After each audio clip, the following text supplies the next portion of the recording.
The city of Newcastle and the greater Tyne and Wear County or region is one of the major urban areas in the United Kingdom. As such, it is an important hub on the country's transport network and has a large local transport network of its own. Come with me as we take a look at Newcastle's public transport.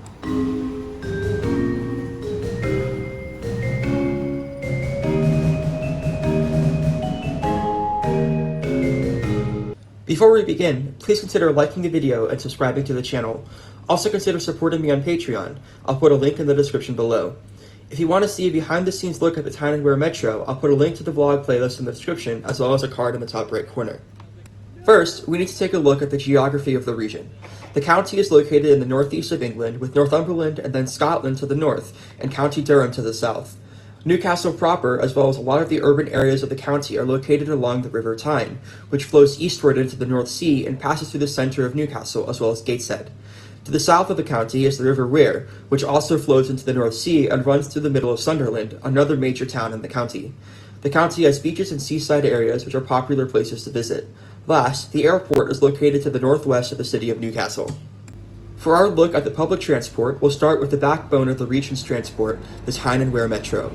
The system is owned and operated by the Tyne and Wear Passenger Transport Executive, or Nexus, which is the agency that coordinates public transport for the whole county.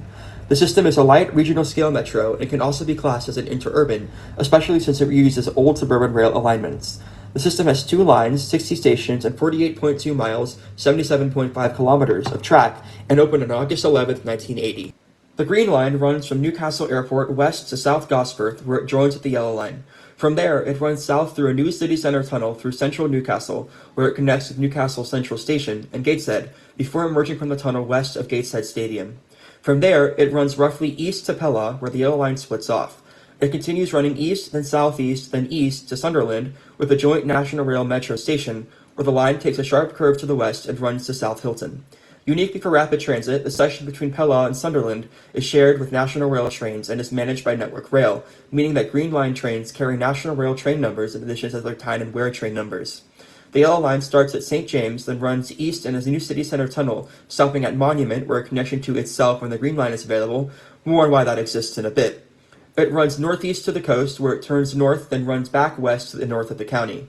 It joins with the Green Line at South Gosforth and runs through the first city centre tunnel, where it crosses itself, creating the connection between itself. This means that for some journeys, it makes sense to change from the Yellow Line to the Yellow Line, which is done at Monument, the hub of the system. It runs with the Green Line to Pella, where it splits and runs north, then southeast, then northeast to South Shields. In addition to the revenue trackage, there is a connection between the shared section and the Yellow Line's separate section between Jesmond and Manners. There is also a through connection between Long Benton and Regent Centre via South Gosforth TMD, but this is likewise not used in revenue service.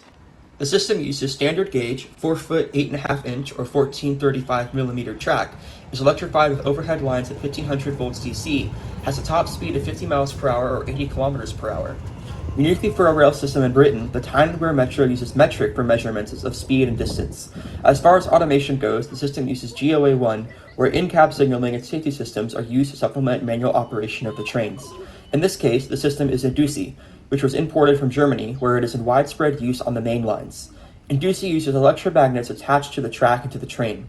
Different frequency emissions from the trackside magnets correspond to different signal aspects, which the train-mounted magnets pick up and relay to the driver. The system's main depot is South Gosforth TMD, where heavy maintenance of the trains is undertaken. There are also storage tracks at Pella, a second set of storage tracks between Mariners and Bikers, and Howden Depot, which acts as a secondary maintenance facility. As I alluded to earlier, the system uses much of its trackage from the old Tyneside Electric's interurban system, which was de-electrified in the 1960s and rejuvenated in the 1970s as preparations were made to open the metro. The system has 2 rolling stock models in operation: the BR Class 599 Metro car, which entered service with the opening of the system and is being phased out, and the BR Class 555, aka the 555, which entered service at the end of 2024 and will replace the Metro cars. The Metro cars were built by Metro Camel, and the 555s were built by Stadler.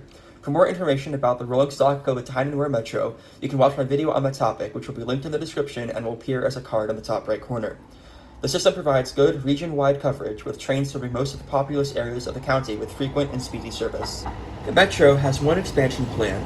The Metro to Washington is an 8.1-mile, 13-kilometer extension of the Green Line from South Hilton, looping back to Pella via Washington and Follinsby, taking over abandoned rail alignments with 3 stations. Next, we'll look at national rail services. The hub of the national rail network in Tyne and Wear is Newcastle Central Station.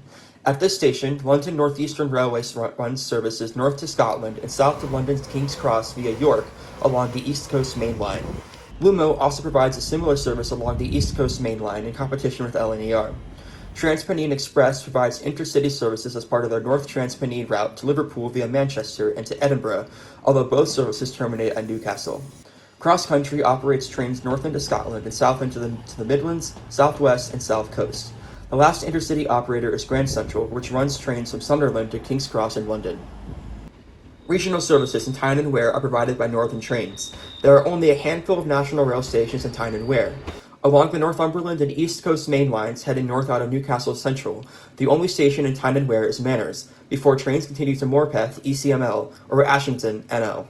The trains to Morpeth run through Newcastle Central onto the Tyne Valley Line, where they provide semi-fast service, calling at Metro Centre before continuing east to Carlisle. There is also a fast service along the Tyne Valley Line, running from Carlisle to Newcastle Central, and once again, the only stations in Tyne and Wear these trains call at are Metro Centre and Newcastle Central. A stopping service also operates along the Tyne Valley Line, which originates in Hexham and stops at Blaydon, Metro Centre, and Dustin before calling at Newcastle Central. The service then through runs onto the Durham coastline to Middlesbrough, with most trains continuing onto the Esk Valley Line. Stations in Tyne and Wear are Haworth and Sunderland. The last northern service in Tyne and Wear is from Darlington to Newcastle Central along the East Coast Main Line, with no stations in Tyne and Wear other than Newcastle Central.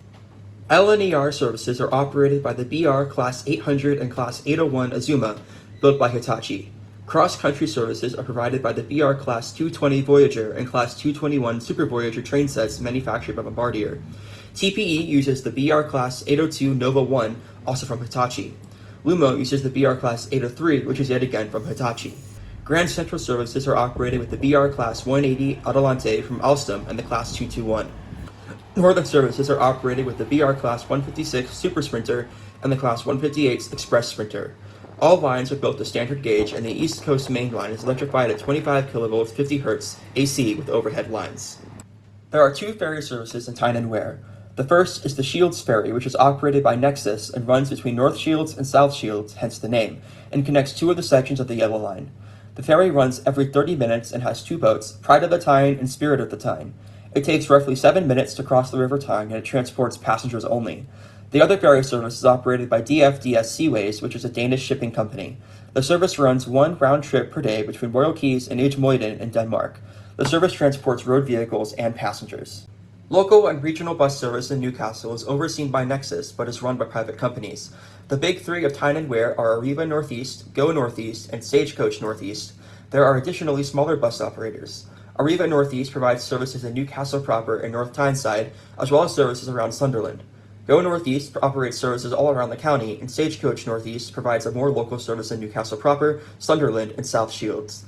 Major bus stations in the region include Gateshead Interchange, Eldon Square Bus Station, Haymarket Bus Station, Metro Centre Interchange, and Park Lane Station.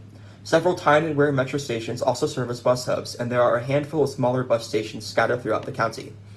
Intercity coach services are operated by National Express and Flixbus.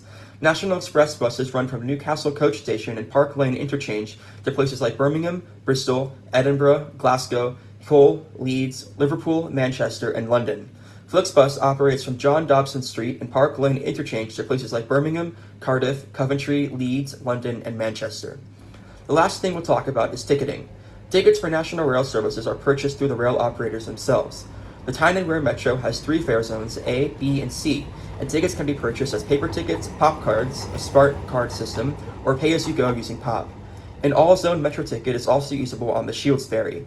Other than that, the Shields Ferry has its own fare system. Bus fares are done by the individual bus operators. Last is the intermodal fare system. Network 1 operates a variety of intermodal tickets which are split across 5 fare zones. Nexus also offers the Transfare, which is good for a single journey across different modes and is split into 3 fare zones.